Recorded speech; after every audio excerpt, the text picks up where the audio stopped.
पवन सुत और बाली का प्रलयकारी युद्ध। रामायण में किष्किंधा कांड की पुस्तक में 67 अध्याय में से अध्याय 5 से लेकर 26 अध्याय तक बाली का वर्णन किया गया है। फिर भी रामायण में बाली की मुख्य भूमिका रही है, विशेषकर उसकी व्रत को लेकर। बाली सुग्रीव का बड़ा भाई था और किष्किंधा का राजा था तथा उसे इंद्र का पुत्र भी बताया जाता है।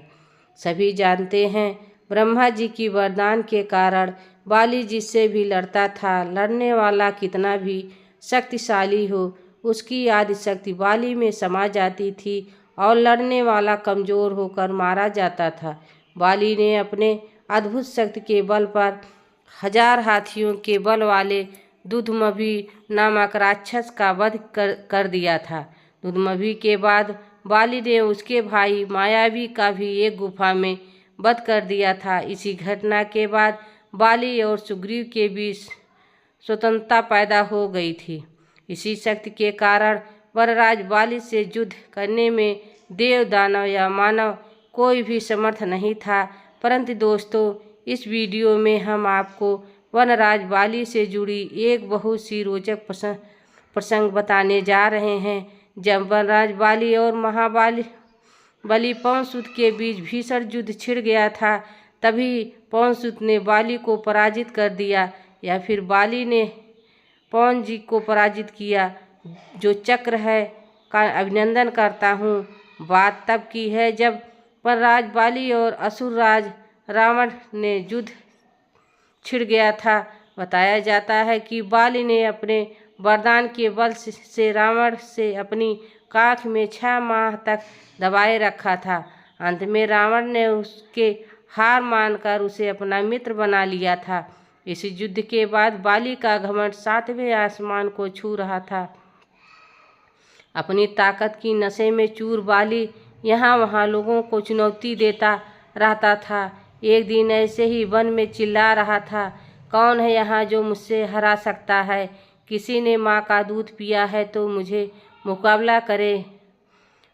पवन जी उसी वन में तपस्या कर रहे थे और अपने आराध्य भगवान का जप कर रहे थे।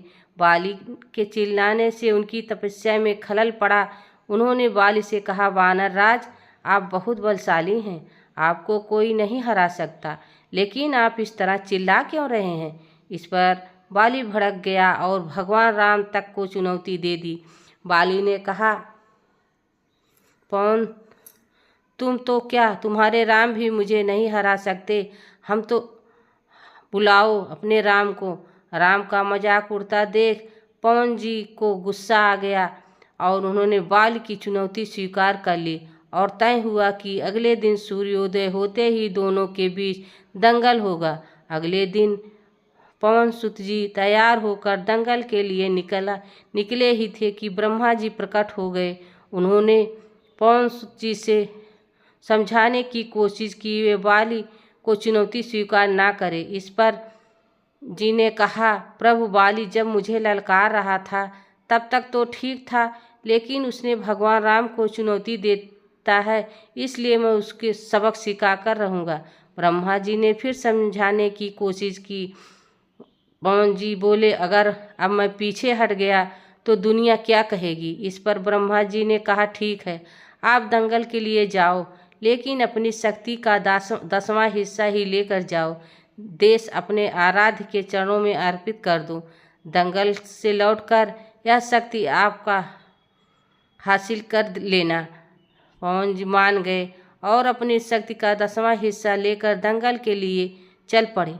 दंगल के मैदान में कदम रखते ही वरदान के मुताबिक पवन जी की शक्ति का आधा हिस्सा बाली के शरीर में चला गया। इससे बाली के शरीर में जबरदस्त हलचल शुरू हो गई। उसे लगा कि ताकत का जैसे कोई समंदर शरीर में हिलोरे ले रहा हो। चंद पलों में बाली को लगा मानो उसके शरीर की नसें फट जाएंगी, जान बाहर निकलने लगेगा। तभी ब्रह्मा जी प्रकट हुए और उन्होंने बाली से कहा कि तुम खुद को दुनिया में सबसे ताकतवर समझते हो, लेकिन तुम्हारा शरीर जी की शक्ति का छोटा हिस्सा भी नहीं संभाल पा रहा है। खुद को जिंदा रखना चाहते हो तो पवन जी के कोसों दूर भाग जाओ। बाली ने ऐसा ही किया और बाद में उसे आभास हुआ कि जी उससे कहीं अधिक ताकतवर हैं।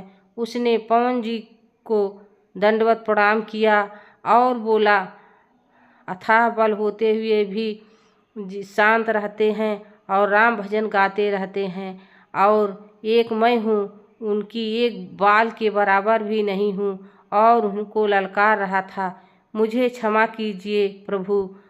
पवन जी ने बाली को क्षमा कर दिया।